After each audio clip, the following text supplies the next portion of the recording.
جو آپ کو اللہ یاد کرواتی رہے گی، اللہ کی نظر میں اس چیز کی ویلیو سب سے زیادہ ہے۔ کون سی چیز ہے جو آپ کو سب سے زیادہ اللہ یاد دلاتی ہے؟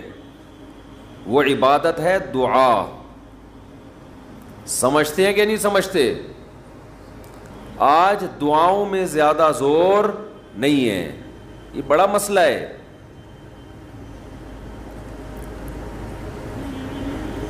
تو بھائی کچھ نہ کچھ وقت نکال کے ہاتھ اٹھا کے اللہ کے سامنے گڑ گڑایا کریں۔ آج ہم لوگوں نے دعائیں مانگنا چھوڑ دی ہیں۔ جب انسان اللہ کے سامنے دعا مانگتا ہے وہ اللہ سے باتیں کرتا ہے، اگر توجہ سے دعا مانگے۔ دعا ایسی چیز ہے کہ یہ اللہ اور بندے کا جتنا مضبوط کنیکشن بناتی ہے، اتنا کنیکشن دنیا کی کوئی اور عبادت نہیں بناتی۔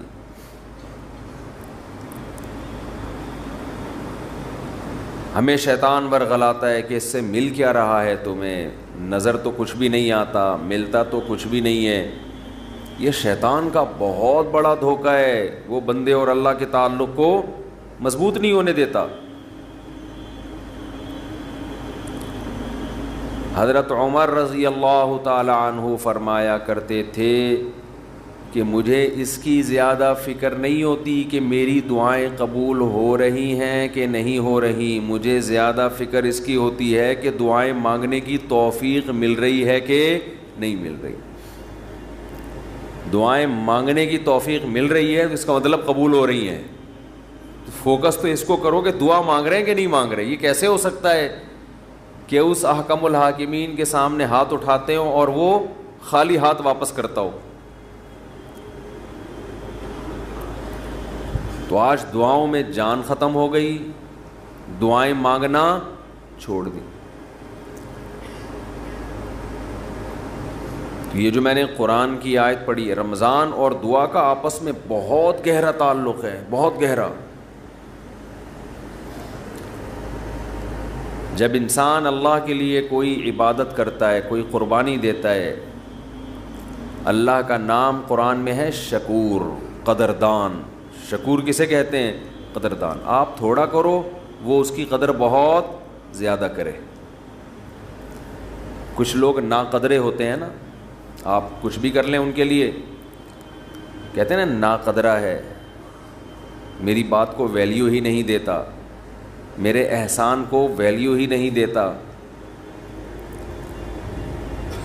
اس لیے علماء کہتے ہیں کہ افطار کے وقت دعا کرنی چاہیے، کیوں؟ آپ نے سارا دن اللہ کے لیے ایک قربانی دی ہے، یہ بڑی بات ہے۔ آپ کی نظر میں شاید اس کی ویلیو نہ ہو، اللہ کی نظر میں اس کی بڑی ویلیو ہے کہ میرا بندہ نے مجھے دیکھا نہیں ہے اور اس نے سارا دن میرے لیے کھانا پینا چھوڑ دیا۔ کیا کر رہے ہیں؟ ہاں یہ مکھی تنگ کر رہی ہے، لیکن اتنا ایسے نہ پکڑیں کہ مکھی سے زیادہ آپ تنگ کرنا شروع کر دیں۔ ٹھیک، بس بھاگ گئی، نام ہی کافی ہے۔ تو کیا بات چل رہی تھی یار؟ دعا کی تو چل رہی تھی، یہ یہاں ہاں افطار کی بات کر رہا تھا میں۔ تو ہم اس کو شاید ہلکا سمجھتے ہوں، لیکن اللہ کی نظر میں یہ ہلکا عمل نہیں ہے۔ اللہ کہتے ہیں مجھ پر ایمان رکھتے ہیں، مجھے مانتے ہیں۔ اگر اللہ کو نہ مانتے ہوتے تو کوئی کسی کے کہنے پر کھانا پینا، آج کل تو لوگ ڈاکٹروں کے کہنے پہ نہیں چھوڑ رہے۔ ڈاکٹر کہتا ہے کہ آپ کو نقصان دے گا کھانا پینا، آپ ڈائٹنگ کرو، مت کھاؤ، پھر بھی کھا رہے ہیں لوگ کہ مر جائیں لیکن کھانا نہ چھوڑیں۔ تو یہ کتنی بڑی اللہ کی رحمت ہے، اللہ تعالیٰ پورے رمضان میں ہم سے کھانا پینا چھڑوا دیتے ہیں، توفیق دے دیتے ہیں۔ تو میرے اور آپ کے دل میں شاید قدر نہ ہو، لیکن اللہ تو قدردان ہے، وہ اس عمل کی بہت زیادہ قدر کرتا ہے۔ اس لیے کہتے ہیں کہ افطار کے وقت دعائیں قبول ہوتی ہیں۔ تضرع کا وقت ہے، عاجزی کا وقت ہے. تو دعائیں خوب کثرت سے کیا کریں. دعاؤں میں عاجزی، گڑ گڑانا، لجاجت کرنا. نبی صلی اللہ علیہ وسلم نے فرمایا دعا رو کے مانگو، اور رونا نہ آئے تو رونے جیسی صورت بنا لو، صورت بنا لو رونے جیسی. ہمارے نبی نے ہمیں، کیونکہ اللہ کے سفیر ہیں نا، اللہ کا پیغام لے کر آئے، تو ہر چیز میں ہمیں گائیڈ کر دیا ہے. غیر مسلم کے پاس نہ مانگنے کا طریقہ ہے، کس سے مانگنا ہے یہ بھی نہیں پتہ، کیا مانگنا ہے یہ بھی نہیں پتہ. کبھی ادھر جا کے مانگ رہا ہے، کبھی ادھر جا کے مانگ رہا ہے، یہ بھی نہیں پتہ مانگنا کس سے، کیسے مانگنا ہے. کوئی یوں مانگ رہا ہے، کوئی کسی اور اسٹائل سے مانگ رہا ہے، یہ بھی نہیں پتہ. کون سے ٹائم پہ مانگنا ہے جس میں قبولیت کا امکان زیادہ ہے، یہ بھی نہیں پتہ.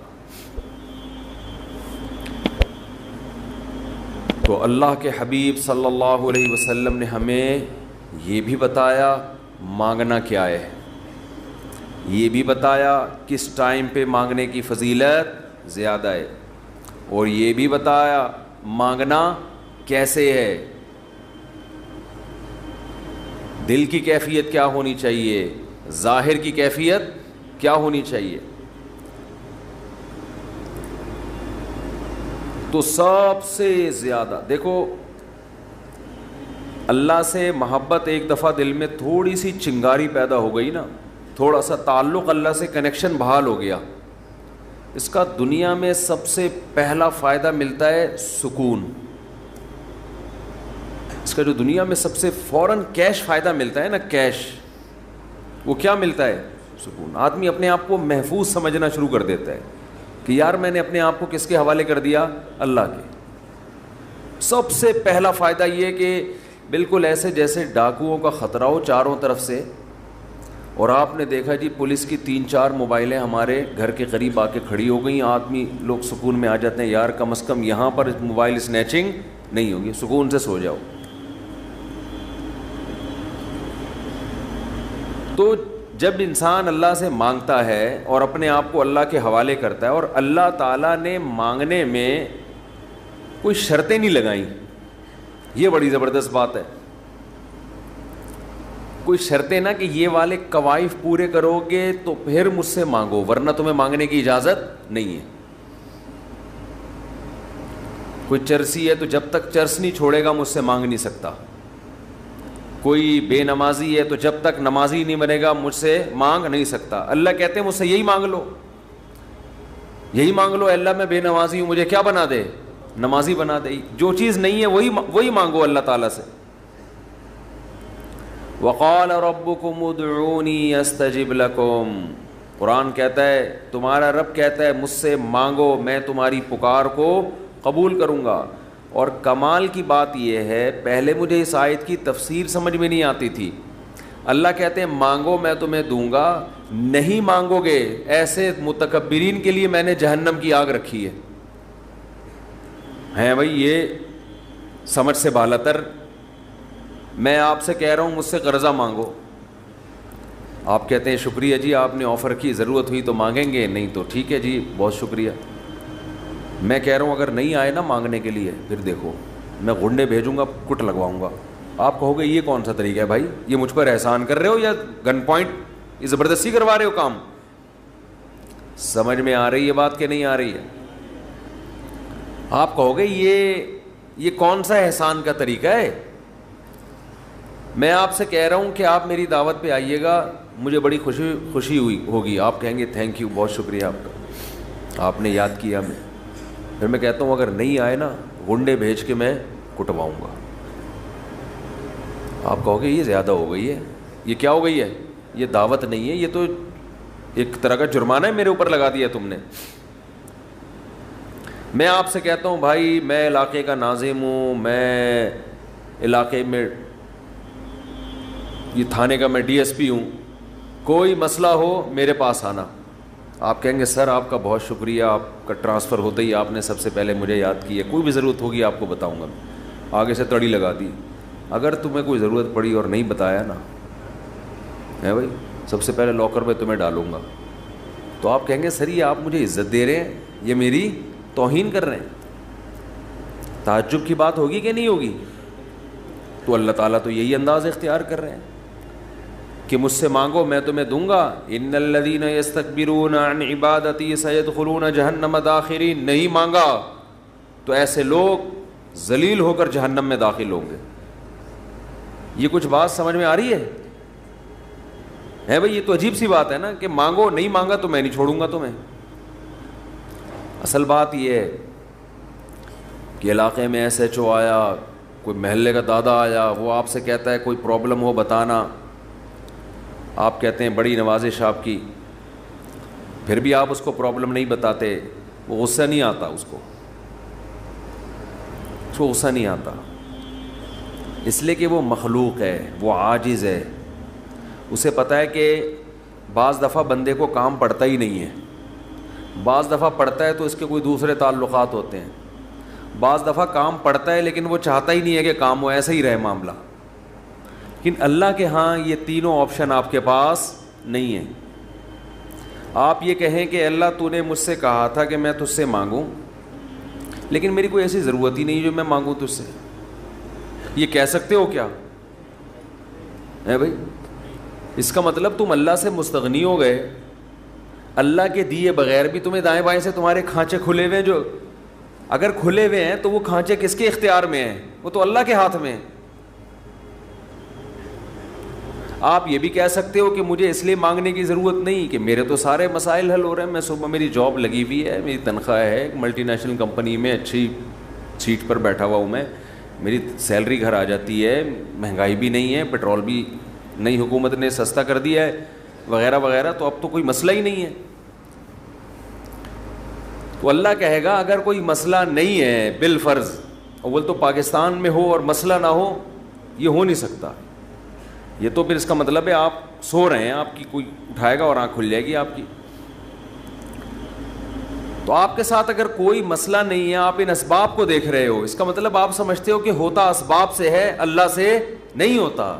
بھئی اللہ تو جب چاہے ان اسباب کو فیل کر دے. آپ اپنے آپ کو خدا سے مستغنی سمجھ رہے ہو، آپ سمجھ رہے ہو مجھے خدا کی ضرورت نہیں ہے. اس پر اللہ عذاب دے گا کہ تو اپنے آپ کو یہ سمجھ کیسے بیٹھا کہ تجھے ضرورت نہیں ہے میری. یہ ایسے محلے کا کوئی دادا آیا اور سارے کام اس کے ہاتھ میں، اس نے آپ سے بولا کوئی تنگ کرے تو مجھے بتانا، اور اسے پتا ہے کوئی نہ کوئی تنگ کر رہا ہے اس کو، آپ پھر بھی نہیں بتا رہے اس کو. وہ بلائے گا، بولے گا بھائی آپ کیوں نہیں بتا رہے؟ آپ کہتے ہیں بھائی کوئی مجھے تنگ کر رہا ہے تو میں برداشت کر رہا ہوں اس لیے نہیں بتا رہا، اس پہ غصہ نہیں آئے گا اس کو. لیکن اگر آپ نے اس سے کہا کوئی مجھے تنگ کر رہا ہے میں آپ کو اس لیے نہیں بتا رہا کہ مجھے پتہ ہے کہ میرے جاننے والے ہیں وہ مجھے بچا لیں گے، اس دادے کو غصہ آئے گا کہ میرے علاوہ کون اس محلے کا دادا ہے بھائی؟ آئے گا کہ نہیں آئے گا؟ تو اللہ کے سامنے ہم یہ بھی نہیں کہہ سکتے کہ اللہ یہ پریشانیاں مجھے تنگ کر ہی نہیں رہی ہیں، مجھے کوئی ٹینشن ہے ہی نہیں، یہ بھی نہیں کہہ سکتے. اس لیے نہیں کہہ سکتے کہ ہم انسان ہیں، مخلوق ہیں، اللہ کے ہاتھ میں سارے اسباب ہیں. وہ جب پریشان کرنے پر آئے گا، وہ مصیبتیں دینے پر آئے، ہم میں سے کسی میں دم نہیں ہے کہ ان مصیبتوں کو اس کی توفیق کے بغیر برداشت کر لیں. یہ ممکن نہیں ہے، اور یہ بھی ممکن نہیں ہے اس کے علاوہ کوئی وہ مصیبتیں ہم سے دور کر دے. کتنی بڑی وعید ہے دعا نہ مانگنے پر. اور جو لوگ دعا نہیں مانگتے، حقیقت یہ ہے کہ وہ اپنے آپ کو دعا سے مستغنی سمجھتے ہیں. وہ کہتے ہیں مجھے ضرورت کیا ہے. میں ایک چٹکلا سناتا ہوں نا ایسے موقع پہ. ایک آدمی اپنا گدھا بیچنے جا رہا تھا بازار میں. کسی نے پوچھا کیا کر رہا ہے؟ اس نے کہا کہ یہ گدھا میں جاؤں گا مارکیٹ میں لاکھوں کا بکے گا. کسی نے کہا کہ انشاءاللہ کہہ دے کہ اگر اللہ نے چاہا. اس نے کہا انشاءاللہ، یعنی اللہ نے چاہا کہنے کی کیا ضرورت ہے؟ گدھا میرے ہاتھ میں، نسل اس کی اچھی ہے، مارکیٹ میں گدھے کی مانگ بھی ہے. گدھے مارکیٹ سے کیا ہو گئے ہیں؟ شارٹ. اگر وہ ہماری مارکیٹوں میں آتا اسمبلیوں میں آتا پتہ چلتا ہے یہاں مارکیٹ سے شارٹ نہیں ہے, ہول سیل کے حساب سے ہمارے یہاں. تو اب اسے لوگ کہہ رہے ہیں کہ بھائی بول دے اگر اللہ نے چاہا. وہ کہہ رہے ہیں اللہ نے چاہا کہ سب کچھ صحیح ہے, سب کچھ صحیح ہے. مارکیٹ میں گدھوں کی ویلیو بھی ہے اور انتظار میں بھی ہیں لوگ, تو منہ مانگی قیمت پہ بکے گا. اچانک کوئی مارکیٹ میں جب پہنچا, ڈاکو آیا, گدھا چھین کے لے گیا, یا اس گدھے کو بیماری ہوئی مر گیا, اب یہ خالی ہاتھ آ رہا ہے. اسی بندے سے رابطہ ہوا, اس نے پوچھا ہاں بھائی کیا ہوا؟ کہہ رہے انشاءاللہ میں گدھا لے کے جا رہا تھا, انشاءاللہ کوئی ڈاکو آیا, انشاءاللہ اس نے چاقو نکالا اور انشاءاللہ وہ گدھا مجھ سے چھین کے لے گیا. اب بات بات پہ کیا لگا رہا ہے؟ انشاءاللہ. اس نے کہا کمبخت جب لگانا تھا تو اس وقت تو لگایا نہیں انشاءاللہ, اور اب لگا رہا ہے. تو ہم پر جب مصیبت پڑتی ہے پھر ہم کہتے ہیں یار اللہ کہاں ہے؟ تو بھئی یہ تو مصیبت سے پہلے اللہ کو پکارو. جو اللہ کو نہیں پکارتا یہ اس کی علامت ہے کہ اس کی نظر اسباب پر ہے, اللہ پر نہیں ہے. وہ سمجھتا ہے یہ جیسے کافر اسباب کو دیکھتا ہے نا, وہ تو کہتا ہے خدا کیا کر رہا ہے؟ گاڑی کے ایکسیلیٹر پہ پاؤں رکھو تو گاڑی چلتی ہے, بریک پہ پاؤں رکھو تو رکتی ہے. تو اللہ کہاں ہے؟ تو اللہ کو اگر نہیں کوئی پکارتا تو اللہ اس کا مطلب پھر یہ سمجھتے ہیں کہ یہ سمجھتا ہے کہ اس کو میری ضرورت نہیں ہے. یہ بہت بڑا جرم ہے. بات بات پہ اللہ سے دعا مانگا کرو. پیغمبروں کی کتنی دعائیں اللہ نے قرآن میں نقل کی ہیں, بات بات پہ دعائیں مانگتے تھے, بات بات پہ. دعائیں یاد کریں, دعائیں.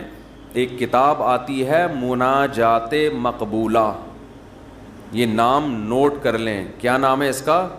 مناجات مقبولہ. ہر کتاب ہر لائبریری سے مل جائے گی, یہ جو جتنے بھی کتب خانے ہوتے ہیں نا.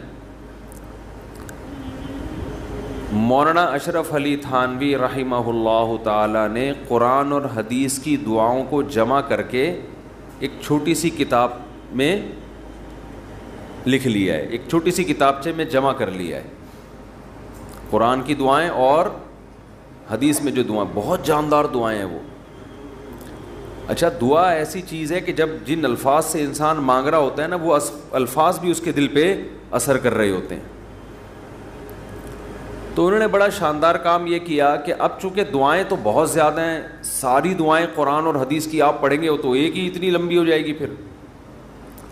تو انہوں نے اس کو 7 حصوں میں ڈیوائیڈ کر دیا ہے. سمجھتے ہیں؟ ہفتے کے دن, اتوار کے دن, یہ یعنی 7 منزلیں بنا دی ہیں اس کی. اس کا ترجمہ بھی ملتا ہے, یعنی وہ دعائیں عربی میں اور نیچے اس کا ترجمہ. آپ بے شک عربی نہ پڑھیں, ترجمہ پڑھ لیں. وہ روزانہ کا معمول بنائیں. اس سے کیا ہوگا, آپ کو قرآن و سنت کی دعائیں یاد ہونا شروع ہو جائیں گی. وہ ایسی جاندار دعائیں, ایسی جاندار. ان دعاؤں میں آپ کو لطف آنا شروع ہو جائے گا, چسکا لگ جائے گا. کیسی کیسی دعائیں دیکھو, ایک پڑھ کے سناتا ہوں. اللہم اقسم لنا من خشیتک ما تحول به بیننا وبین معصیتک. اے اللہ ہمیں اتنا اپنا خوف دے دے, ہمارے دل میں اپنا اتنا خوف ڈال دے کہ وہ خوف ہمارے اور تیری نافرمانی کے درمیان آڑ بن جائے. سمجھ میں آ رہی ہے بات؟ زیادہ خوف نہیں چاہیے. زیادہ خوف پیدا ہو گیا تو زندگی کا مزہ کرکرا ہو جائے گا. جب آپ کے دل میں کسی چیز کا خوف مسلط ہو جاتا ہے تو لذتوں سے محروم ہو جاتے ہو آپ. دیکھو بچوں کے دلوں میں امتحان کا خوف ہوتا ہے نا, نہ کھا رہے ہیں نہ پی رہے ہیں. کراچی میں تو ایسا کوئی سیٹ اپ نہیں ہے, کوئی خوف ووف نہیں ہوتا. پنجاب میں دیکھا ہے ہم نے, بچوں کے پیپر ہونے والے, ایگزام ہونے والا, ایک دماغ پہ مسلط کر لیتے ہیں. زیادہ مسلط کریں گے تو پھر پڑھائی بھی نہیں ہوتی ان سے, ہاتھ پاؤں کانپنے لگتے ہیں. کراچی میں اللہ کا فضل ہے, یہ ٹینشن. کراچی میں جتنی بھی حکومتیں رہی ہیں اب تک کی رپورٹ کے مطابق, انہوں نے یہ بڑا فائدہ پورے سندھ میں الحمدللہ یہ سندھ گورنمنٹ جب جتنی بھی رہی ہے اب تک، چاہے کسی کی بھی ہو، تو یہ الحمدللہ انہوں نے فیسلٹی دی ہے کہ کراچی کی عوام کو پڑھائی لکھائی سے الحمدللہ بالکل فارغ کر دی ہے. لڑکوں میں پڑھنے کا رواج ہے ہی نہیں. کچھ دن پہلے میں آ رہا تھا سفر پہ، تو کراچی کا ایک لڑکا وہاں پڑھنے گیا ہوا تھا، اسلام آباد، ایبٹ آباد میں شاید کیڈٹ کالج، بال کیڈٹ کالج میں پڑھ رہا تھا. تو میں نے کہا کراچی میں، نارتھ کراچی میں کہیں رہتا تھا یا ناظم آباد میں، وہاں گیا ہوا ہے. اس نے کہا بھائی ہمارے ابا اماں نے اچھا فیصلہ کیا، مجھے وہاں ایڈمیشن کرا دیا، میں پڑھ لیتا ہوں، چھٹیوں میں گھر آ جاتا ہوں. تو وہ بتا رہا تھا کہ یہ کراچی میں، وہ مجھے کہہ رہا تھا کہ ہم حیران ہوتے ہیں کراچی میں جان تو وہاں کوئی ہے ہی نہیں، پڑھائی لکھائی کی بات ہی نہیں. کہہ رہے یہاں ہو تو ہر آدمی، میں نے دیکھا ہے پنجاب میں ہر بچہ پڑھائی کی بات کر رہا ہے، سب پڑھائی میں آگے نکلنے کی کوشش کر رہے ہیں، کچھ بزنس میں آگے جانے کی کوشش کر رہے ہیں. یہاں ہو تو پڑھے ہوئے ہیں. کراچی میں الحمدللہ پڑھے ہوئے ہیں لڑکے، پوری پوری رات کرکٹ کھیل رہے ہیں، اور ہم نے بھی بیان کر کے اپریشیٹ کر دیا. وہ کہہ رہے ہیں اب ٹھپا لگے، اب تو اور کھیلو. ہم نے تو اس لیے خوشی کا اظہار کیا تھا کہ چلو روزہ تو رکھ رہے ہیں نا، یہ مطلب تھوڑی تھا کہ کچھ بھی نہیں کرو. تو یہاں الحمدللہ یہ سہولت ہے کہ یہاں آپ پڑھنے کے علاوہ دنیا کا ہر کام کر سکتے ہیں کراچی میں، اور پڑھے بغیر آپ کو ڈگریاں مل جاتی ہیں. وہ الگ بات ہے، اپنا بھی بیڑا غرق اور قوم کا بھی بیڑا غرق ہوتا ہے. نہ خود کچھ آتا ہے، نہ ترقی تھوڑی کر سکتا ہے آدمی فالتو ڈگریاں لے کے، وہ پکڑا جاتا ہے کہیں نہ کہیں. ایک ہمارے مشہور ڈاکٹر تھے جو بڑے اچھے ڈاکٹر تھے، کیا ہیں ڈاکٹر، جب ان کی جعلی ڈگریاں پکڑی گئیں، لوگوں نے کہا یار ڈگری کو چھوڑو، بندہ میں قابلیت ہے. تو وہ تھوڑے دنوں میں قابلیت کبھی ایسی کی تیسی ہو گئی. جو اندر سے ہوتا ہے نا تھوڑے دنوں میں آدمی وہ آ جاتا ہے، آپ چھپا نہیں سکتے زیادہ عرصہ. تو جعلی ڈگریاں جعلی ہی ہوتی ہیں، پکڑا جاتا ہے آدمی. تو میں یہ بتا رہا تھا کہ قرآن کیا کہتا ہے، حدیث کیا کہتی ہے، نبی نے دعا سکھائی کہ اے اللہ اتنا خوف، زیادہ خوف مسلط ہو گیا تو پڑھائی سے بھی گئے، نیند سے بھی گئے، کھانے سے بھی گئے. تو اللہ کا بھی اگر زیادہ خوف پیدا ہو گیا صحت بھی خراب ہوگی. بعض لوگوں کے دل میں جہنم کی آگ کا بہت خوف مسلط ہو جاتا ہے، وہ عبادت سے بھی جاتے ہیں، پھر وہ لائف کو جتنا انجوائے کرنا چاہیے جس شریعت نے اجازت دی اتنا بھی نہیں کر پاتے. تو اس لیے ہمارے نبی نے دعا سکھائی، اللہم اقسم لنا من خشیتک ما تحول به بیننا وبین معصیتک. یہ میں مناجات مقبولہ کی دعاؤں کا ایک تھوڑا سا تعارف پیش کر رہا ہوں آپ کے سامنے کہ کتنی پیاری دعائیں ہیں. اے اللہ ہمیں اتنا خوف اپنا دے دے جو ہمارے اور تیری نافرمانی کے درمیان آڑ. کیونکہ خوف کا مقصد ڈرنا برائے ڈرنا نہیں ہے، خوف کا مقصد ہے جہنم سے بچنا، اور وہ جب بچیں گے جب گناہ سے بچیں گے. تو کم سے کم اتنا خوف تو ہو کہ جب گناہ کی طرف دل مائل ہو تو تیرا خوف رکاوٹ بن جائے، گناہ سے روک لے ہم کو. وَمِن طَاعَتِكَ مَا تُبَلِّغُنَا بِهِ جَنَّتَكَ. اپنی اطاعت کا اتنا جذبہ دے دے جو ہمیں جنت تک پہنچا دے. کیا ہو گیا بھائی، کیا ہوا؟ اچھا، وَمِن طَاعَتِكَ مَا تُبَلِّغُنَا بِهِ جَنَّتَكَ، یہ اسی کی تکمیل ہے. وَمِنَ الْيَقِينِ، یہ بڑا پیارا جملہ ہے، وَمِنَ الْيَقِينِ مَا تُهَوِّنُ بِهِ عَلَيْنَا مَصَائِبَ الدُّنْيَا. اے اللہ اپنا اتنا یقین دے دے، اتنا یقین، تیری ذات پہ اتنا یقین آ جائے کہ تو سب کچھ کرنے والا تو ہی ہے. اتنا یقین آ جائے کہ دنیا کی مصیبتیں ہلکی لگنے لگیں، ڈپریشن میں نہ جائیں ہم مصیبتوں کی وجہ سے. جو اللہ کو نہیں مانتے نا، جب وہ دیکھتے ہیں کوئی ٹینشن آ رہی ہے تو وہ کہتے ہیں یار اس ٹینشن کی یہ وجہ ہے اور یہ وجہ تو ختم نہیں ہوگی، تو میں تو ٹینشن میں زندگی گزاروں گا. وہ خودکشی کی طرف جائیں گے. اور جس کو پتہ ہے کہ یہ دینے والا کون ہے، اللہ، وہ میرا خیر خواہ ہے، وہ مجھے سنورنے اور بنانے کے لیے دے رہا ہے، وہ یہ ٹینشن دور بھی کر سکتا ہے، وہ کسی سبب کا محتاج نہیں ہے، اس میں میرا فائدہ ہے، تو اس سے وہ ٹینشن کیا ہو جائے گی، ہلکی. تو اے اللہ اتنا یقین اپنا دے دے جس یقین کی وجہ سے دنیا کی مصیبتیں ہمیں ہلکی لگنے لگیں. اگر اتنا بھی یقین نہیں ہے تو یہ یقین نہیں ہے. وَمِنَ الْيَقِينِ مَا تُهَوِّنُ بِهِ عَلَيْنَا مَصَائِبَ الدُّنْيَا وَمَتِّعْنَا بِأَسْمَاعِنَا وَأَبْصَارِنَا وَقُوَّاتِنَا أَبَدًا مَا أَبْقَيْتَنَا. اے اللہ تو نے ہمیں آنکھ کی نعمت دی, سننے کی نعمت دی, بولنے کی نعمت دی, چلنے کی اور بات کرنے کی, یہ تمام نعمتیں جب تک ہماری زندگی ہے یہ نعمتیں ہم باقی رکھنا, معذوری سے ہمیں بچانا. سمجھ رہے ہو کہ نہیں سمجھ رہے؟ آج لوگ دولت مانگ رہے ہوتے ہیں, صحت کو فوکس نہیں کر رہے. آنکھ کی بینائی چلی جائے خدا نخواستہ, کیسی اندھیر زندگی ہے. سننے کی طاقت چلی جائے. وَمَتِّعْنَا بِأَسْمَاعِنَا وَأَبْصَارِنَا وَجَمِيعَ قُوَّاتِنَا أَبَدًا مَا أَبْقَيْتَنَا وَاجْعَلْهُ الْوَارِثَ مِنَّا. یہ اس سے بھی زیادہ خاندانی جملہ. کافر بھی چاہتا ہے کہ میری آنکھوں میں دیکھنے کی طاقت, کانوں میں سننے کی طاقت, زبان میں بولنے کی طاقت, میری تمام جو جسم کے پارٹس ہیں وہ صحیح رہیں تاکہ میں دنیا کی نعمتوں سے مزے اڑاؤں.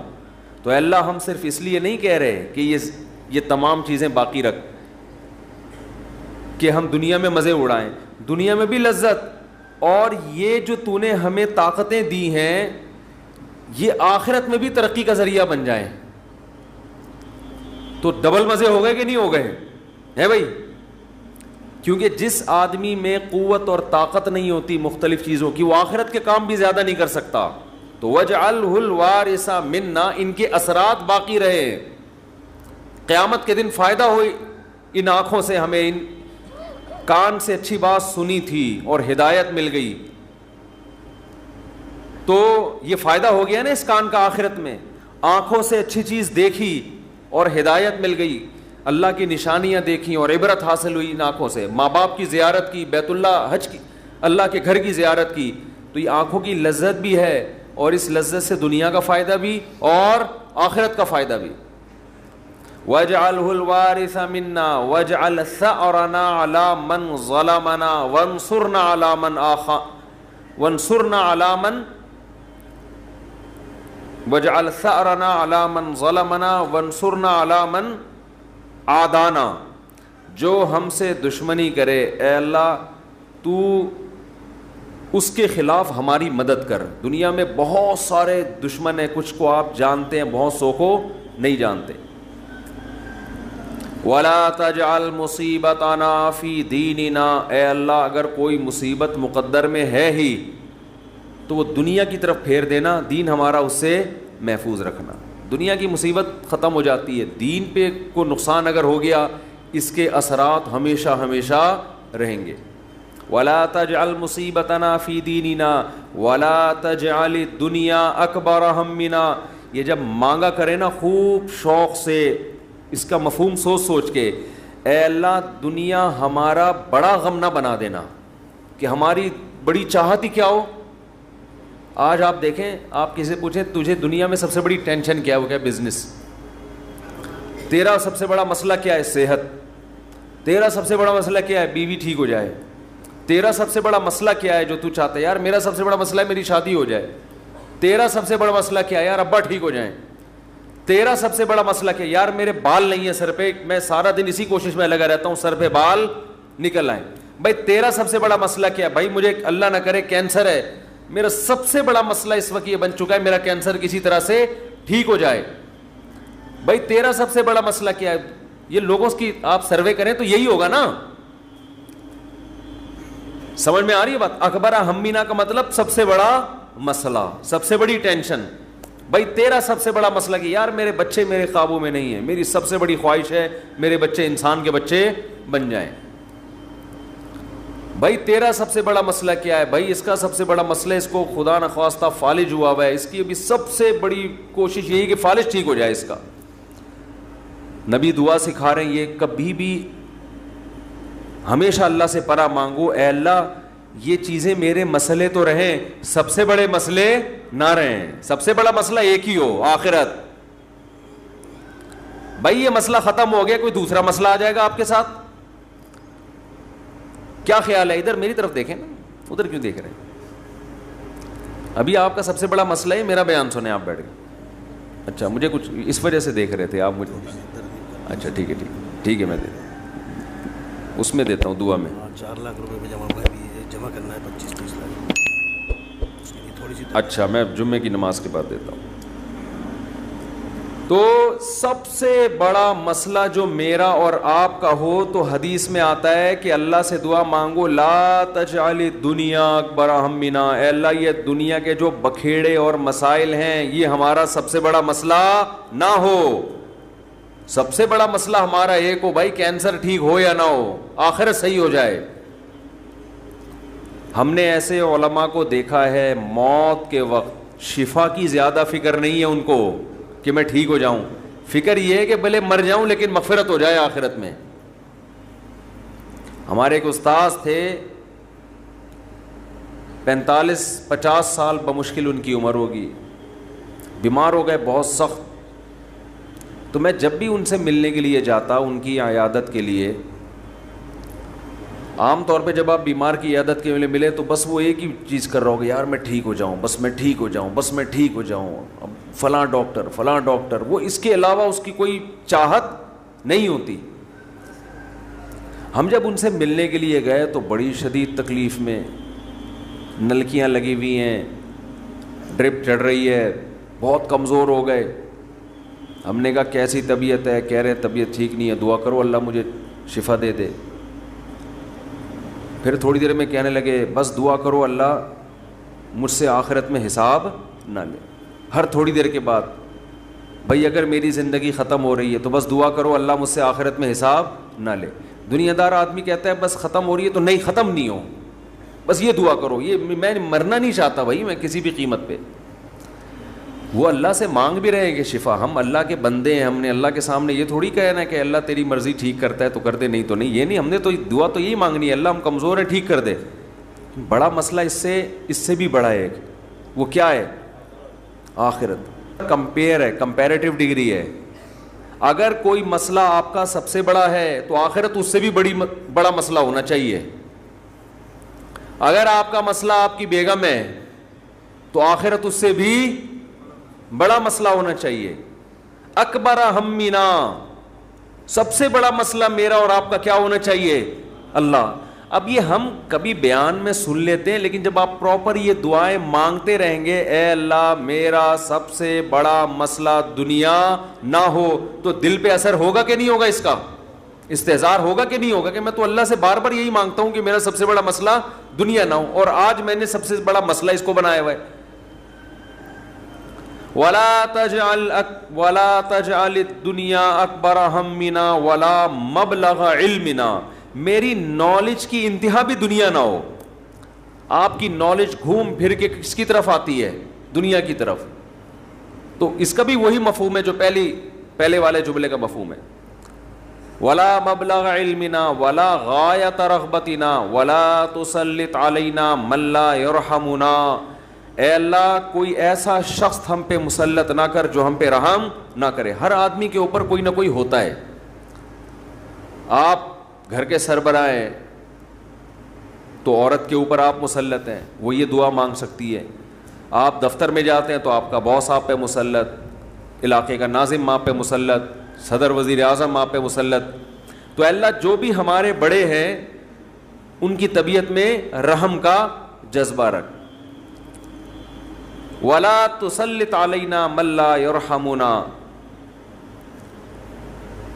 وَلَا لا تجعل الدنیا اکبر ہمنا ولا مبلغ علمنا ولا غایت رغبتنا ولا تسلط علینا من لا یرحمنا. یہاں تک دعا ہے یہ, اور بہت ساری دعائیں. اللہم اجعل حبک احب الاشیاء الی, اے اللہ میں دنیا میں جتنی چیزوں سے محبت کرتا ہوں, میں نہیں کہہ رہا کہ وہ محبت ختم کر دے, اپنی محبت ان تمام چیزوں پہ غالب کر دے. سب سے محبت ہو, لیکن جہاں تیری محبت اور مخلوق کی محبت میں ٹکراؤ ہو وہاں غالب کون ہو؟ تیری محبت. کیا مطلب؟ کبھی کسی کو خوش کرنے کے لیے تجھے ناراض کرنا پڑے تو اس کو ناراض کر دوں, تجھے ناراض نہ کروں. جس سے زیادہ محبت ہوتی ہے اس کے لیے چھوٹے محبوب کو انسان ناراض کر دیتا ہے, چھوٹے کے لیے بڑے محبوب کو انسان ناراض نہیں کرتا, یہ نہیں ہوتا. وَاجْعَلْ خَوْفَكَ أَخْوَفَ الْأَشْيَاءِ إِلَيَّ, اے اللہ دنیا میں بہت ساری چیزیں ایسی ہیں جن سے انسان خوف زدہ ہوتا ہے اور ہونا چاہیے, تو میں یہ نہیں کہتا چیزوں کا خوف ہی ختم کر دے, لیکن اپنے خوف کو ان تمام خوفوں پہ غالب کر دے,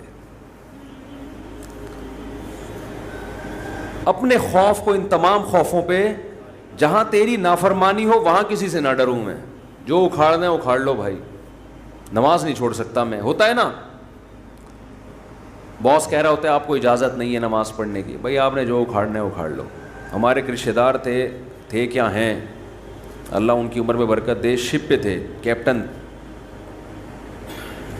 تو ان کے والد صاحب اتنا بیمار ہوئے کہ ہمارے نانا ہی, بتانے میں کوئی حرج نہیں ہے, بیمار ہوئے نانا ہمارے, یعنی اب ظاہر ہے میں ماموں کی بات کر رہا ہوں نا, پھر یہ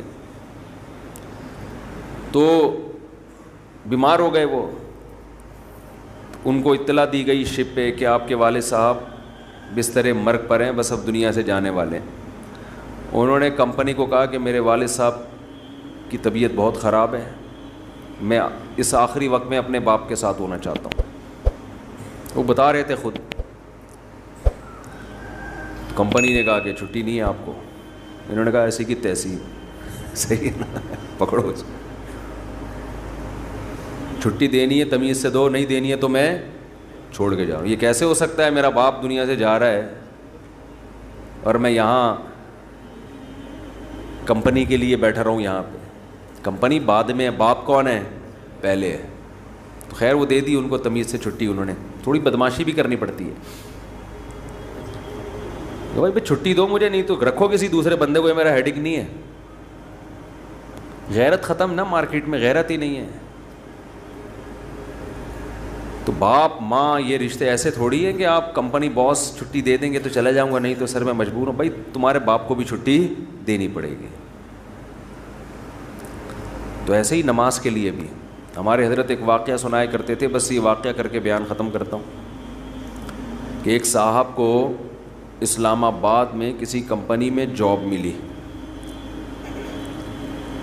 تو کمپنی نے ان کو انٹرویو کے دوران بتا دیا کہ آپ کو نماز پڑھنے کی اجازت نہیں ہوگی. اس نے کہا میں یہ جاب, حالانکہ سارے انٹرویوز پورے ہو گئے تھے, سلیکشن ہو چکا تھا ان کو, لیکن آخری میں ان کو یہ بتا دیا. انہوں نے کہا میں نہیں کرتا یہ جاب, اچھی خاصی تنخواہ تھی. تو اس نے کہا کہ کیا آپ پکے نمازی ہیں؟ اس نے کہا نہیں میں تو نماز نہیں پڑھتا. میں کہ جب آپ ویسے ہی نہیں پڑھتے ہیں بھائی تو پھر آپ کو کیا مسئلہ ہے؟ اس نے کہا میں ویسے ہی نہیں پڑھتا, سست ہوں, کاہل ہوں, تمہارے مشورے پہ میں نماز چھوڑ دوں یار, ٹھیک ہے, کمپنی کے کہنے پہ میں چھوڑ دوں. خدا کہے گا نا کہ تیرا دل اپنا ہی نہیں چاہتا تھا, ہے بھائی, تیرا اپنا دل نہیں چاہتا تھا, تو نالائق تھا, لیکن اب کمپنی اور خدا کا مقابلہ ہو رہا ہے تو اس کو تو نے خدا بنا لیا ہے. یعنی ہم اتنا پروٹوکول تھوڑی کمپنی کو دیں گے, باس کو دیں گے کہ تو کہہ دے نماز چھوڑ دو, تو ہمارا باپ ہے جو تو کہہ دے یہ کام تو ہم باپ کے کہنے پہ ہی. اگر آپ کا نماز پڑھنے کا موڈ ہوا اور ابا کہہ رہے نہیں پڑھو, ایسے موقع پہ آدمی کہتا ہے ابا میرا اپنا آج تو میرا موڈ بن گیا ہے, میں کیسے چھوڑ دوں نماز. تو یہاں تو ابا کو آدمی لفٹ نہیں کراتا میرے بھائی, جو کرنے والے ہوتے ہیں. باس کو اتنا باپ کیوں بنا لیں گے ہم؟ تو باس کی چمچا گیری اتنی کیا کرو جتنی قیامت میں افورڈ کر سکو. یہ بھی انسان ہے, اتنا زیادہ فری نہیں کرایا کرو. میں یہ نہیں کہہ رہا اپنے باس سے بدتمیزیاں شروع کر دیں, آپ بد کلامیاں شروع کر دیں, عزت دینی چاہیے, لیکن اللہ سے آگے تھوڑی نکالنا ہے اس کو, اللہ سے آگے تھوڑی رکھنا ہے. تو ہمارے حضرت کو وہ بڑا پسند آیا بے نمازی, کہا کہ دیکھو غیرت ہے اس میں. اتنی بڑی جاب ٹھکرا دی اس نے. بولا بھائی تمہارے کہنے سے میں تم نے, یعنی میں اس لیے اب نماز نہیں پڑھ رہا کہ کمپنی کی طرف سے اجازت نہیں ہے. تو کمپنی کون ہوتی ہے مجھے روکنے والی؟ تم چند لاکھ روپے تنخواہ دے کے تم نے ہمیں غلام بنا لیا ہے. تو اگر ہم اللہ کی نہیں مانتے تو تمہاری بھی نہیں مانتے, ٹھیک ہے نا. تو تمہاری تو ہم پہلے ٹھکرائیں گے. تو غیرت مند بے نمازی, غیرت مند بے نمازی. خیر نماز پڑھنی چاہیے, نماز کی ویلیو کم نہیں ہے, تو یہ ہے وجعل خوفک اخوف الاشیاء الیہ وقتانی حاجات الدنیا بالشوق الی لقائک، اے اللہ اپنی ملاقات کا شوق اتنا دے دے کہ دنیا کی حاجتوں کی تمنا نہ رہے، اتنا شوق ہو جائے کہ اس دنیا میں سب سے بڑا شوق ہی یہ بن جائے. تو پھر یہ ثانوی درجے میں ہوں. اور آخری جملہ اس دعا کا وَإِذَا أَقْرَرْتَ أَعْيُنَ أَهْلِ الدُّنْيَا مِن دُنْيَاهُمْ فَأَقْرِرْ عَيْنِي مِنْ عِبَادَتِكَ، اے اللہ جب لوگوں کی آنکھیں اس دنیا سے ٹھنڈی ہوں، کسی کو پتہ چلا کہ بحریہ ٹاؤن میں 3 پلاٹ اس کے نام نکل آئے، آنکھیں ٹھنڈی ہو گئیں، بتاتا پھر رہے ہو بھائی ماشاءاللہ ادھر رشتہ ہو گیا، ہاں بھائی مفتی صاحب کا بیان اثر کر گیا ہے، آنکھیں ٹھنڈی ہوتی نا، گاڑی آ گئی، پیسہ آ گیا. تو اے اللہ اس وقت میری آنکھیں اپنی عبادت میں ٹھنڈی کرنا، مجھے عبادت کی ایسی لذت دے دے، اپنے سامنے راز و نیاز اور مناجات کی، اور اپنے سامنے دعا مانگنا اور نماز پڑھنا اور تیری تلاوت کرنا اور تیری عبادت کرنا، تیرے سے تعلق ایسا ہو جائے کہ میری آنکھیں دنیا سے ٹھنڈی نہ ہو، مجھے مزہ کس میں آئے؟ تجھ سے راز و نیاز کرنے میں. یہاں بھی یہ نہیں کہا جا رہا مجھے دنیا نہیں دینا، مجھے پلاٹ نہیں چاہیے، مجھے گاڑی نہیں چاہیے. چاہیے بھائی، کون مستغنی تھوڑی ہے ہم اللہ سے، سب کچھ چاہیے، لیکن جو لذت ہو نا، لذت وہ ان چیزوں میں نہیں ہو، ان ٹکڑوں میں، کھلونوں میں. لذت کس میں ہو؟ آخرت میں، تجھ سے تعلق میں. تو وہ خرید لیں مناجات مقبولہ، کیونکہ دعائیں تو بہت ہیں نا، ہم کن کن دعاؤں پہ بیان کرتے ہیں. تو ایک دن ہفتے کو آپ نے جو اس میں لکھا ہوا ہے ہفتے کو یہ پڑھے، اتوار کو آسانی کے لیے، ترتیب کے لیے، تو اس سے پورا ہفتہ 1 دن 2 دن 3 دن 4 دن پھر پڑھتے رہیں گے تو وہ دعائیں آہستہ آہستہ آپ کو یاد ہونا شروع ہو جائیں گی. پھر ایک دن آپ آٹو پے ہو جائیں گے. ٹھیک ہے نا، جیسے میں بعض چیزوں پہ آٹو پے ہو گیا ہوں، خود بخود منہ سے نکلنا شروع ہو جاتی ہیں، خود بخود کچھ چیزیں ہیں وہ پھر کبھی بیان میں بتاؤں گا انشاءاللہ. تو وہ آٹو پہ آ گیا ہوں میں، تو وہ خود بخود ہونا شروع، تو وہ آپ کو دعائیں آہستہ آہستہ خود بخود یاد، اور آپ کو محسوس ہوگا آپ کے دل کی کیفیت آہستہ آہستہ چینج ہو رہی ہے. اللہ تعالیٰ سمجھنے کی، عمل کی توفیق عطا فرمائے.